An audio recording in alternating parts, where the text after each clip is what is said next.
ইংরেজিতে কথা বলার সময় একটা বাক্যও তৈরি করতে পারেন না? ওয়েল, এই ক্লাসটা তাহলে আপনার জন্যই, কারণ এই ক্লাসটি করে ইনশাল্লাহ আপনি ইংরেজিতে হাজার হাজার বাক্য কিভাবে বানাতে হয় সেটা শিখতে পারবেন।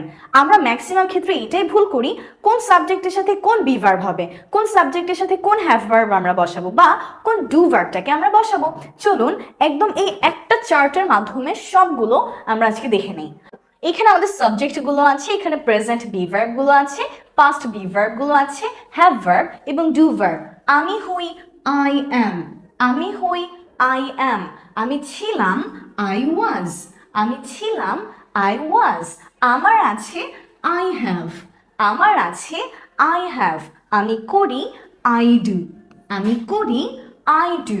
তুমি, তুমি হও, ইউ আর। তুমি হও, ইউ আর।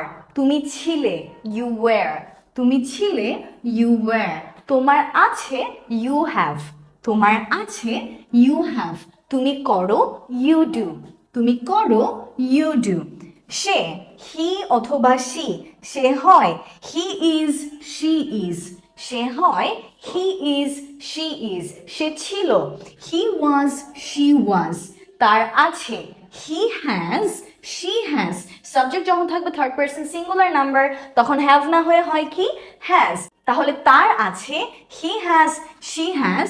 সে করে, সাবজেক্ট যখন হয় থার্ড পারসন সিঙ্গুলার নাম্বার তখন ডু না হয়ে হয় ডাজ। তাহলে সে করে, হি ডাজ, শি ডাজ। তারপর আছে আমরা। আমরা হই, উই আর। আমরা হই, উই আর। আমরা ছিলাম, উই ওয়্যার। আমরা ছিলাম, উই ওয়্যার। আমাদের আছে, উই হ্যাভ। আমাদের আছে, উই হ্যাভ। আমরা করি, উই ডু। আমরা করি, উই ডু। তারা, দে। তারা হয়, দে আর। তারা হয়, দে আর। তারা ছিল, দে ওয়্যার।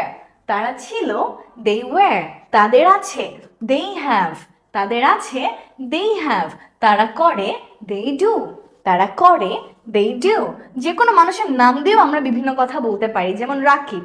রাকিব হয়, রাকিব ইজ। রাকিব ছিল, রাকিব ওয়াজ। রাকিবের আছে, রাকিব হ্যাজ। রাকিব করে, রাকিব ডাজ। যখন সাবজেক্ট থাকে থার্ড পারসন সিঙ্গুলার নাম্বার তখন আমরা হ্যাজ বলি, তখন আমরা ডাজ বলি। তারপর আছে আমাদের ইট। ইট মানে কি, ইহা। ইহা হয়, ইট ইজ। ইহা হয়, ইট ইজ। ইহা ছিল, ইট ওয়াজ। ইহা ছিল, ইট ওয়াজ। ইহার আছে, ইট হ্যাজ। ইহার আছে, ইট হ্যাজ। ইহা করে, ইট ডাজ। ইহা করে, ইট ডাজ। দিস, এটা। এটা হয়, দিস ইজ। এটা ছিল, দিস ওয়াজ। এটার আছে, দিস হ্যাজ। এটা করে, this does. Third person singular number দেখে কিন্তু হ্যাজ হয়েছে, থার্ড পারসন সিঙ্গুলার নাম্বার দেখেই ডু এর বদলে কি হয়েছে, ডাজ। সিমিলারলি দ্যাট, দ্যাট মানে কি, ওটা। ওটা হয়, দ্যাট ইজ। ওটা ছিল, দ্যাট ওয়াজ। ওটার আছে, দ্যাট হ্যাজ। ওটা করে, that does. Third person singular number এই জন্য হ্যাজ, এই জন্য ডাজ। তারপর আমরা দেখতে পাচ্ছি these and those. These are, এগুলো হয়, এগুলো ছিল, দিস ওয়্যার। এগুলোর আছে, দিস হ্যাভ। এগুলো করে, this do. Similarly those are, এখানে ওয়্যার হয়েছে, টাইপিং মিস্টেক, অবশ্যই আর হবে। এগুলোর হয়, দিস আর। এগুলো ছিল, দিস ওয়্যার। এগুলোর আছে, দিস হ্যাভ। এগুলো করে, দিস ডু। মাথায় রাখতে হবে যখন আমরা এটার পাস্ট ফর্ম করতে চাই হ্যাভের, তখন সবগুলোর পাস্ট ফর্মের জন্যই আমরা বলি হ্যাড। কোনোই পার্থক্য নাই, এটা কোন পার্সন আমাদের সেটা নিয়ে কোনোই প্যারা খাইতে হবে না।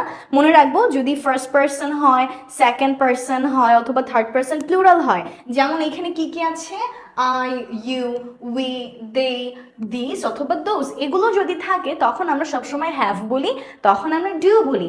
কিন্তু সাবজেক্ট যখন থাকে থার্ড পারসন সিঙ্গুলার নাম্বার একমাত্র তখন আমরা বলি হ্যাজ, তখন আমরা বলি ডাজ। আর ডুকে যদি আমরা পাস্ট ফর্মে বলি তখন আমরা বলি ডিড। এই ডিডের ক্ষেত্রেও কিন্তু আমাদের কোনো ধরনের টেনশন করতে হবে না যে এটা কোন নাম্বার। সব কিছুর পাস্টের সময় আমরা হ্যাড বলি, ছিল, হ্যাড, করেছিল, ডিড। ঠিক আছে, ইনশাল্লাহ এটা আমরা মনে রাখবো। সো এই ইজি টেকনিকটা যদি আমরা মনে রাখি, কোন সাবজেক্টের সাথে কোন ভার্বটা বসে একসাথে করে এদেরকে বলে বলে, তাহলে কিন্তু আমাদের জন্য ইনশাল্লাহ বেসিক সেন্টেন্স বানানোটা খুব ইজি হয়ে যাবে। মজার মজার স্পোকেনের আরও লেসন নিয়ে ইনশাল্লাহ সামনে আমি আসছি। সেই পর্যন্ত অবশ্যই ভালো থাকবেন, সুস্থ থাকবেন। Don't forget to share this lesson. আর স্পোকেন ইংলিশের মজার মজার লেসন পেতে অবশ্যই লিঙ্গুয়াল একাডেমির সাথে থাকুন। আমাদের স্পোকেন ইংলিশ কোর্সে যুক্ত হতে চাইলে এই নাম্বারে কল করতে হবে 017-980-49025। স্পোকেন ইংলিশ কোর্সে যুক্ত হতে চাইলে কি করতে হবে, এই নাম্বারে চট করে একটা কল করে দিতে হবে, তাহলে সব ডিটেলস কিন্তু আপনি পেয়ে যাবেন। দেখা হচ্ছে পরবর্তী ভিডিওতে।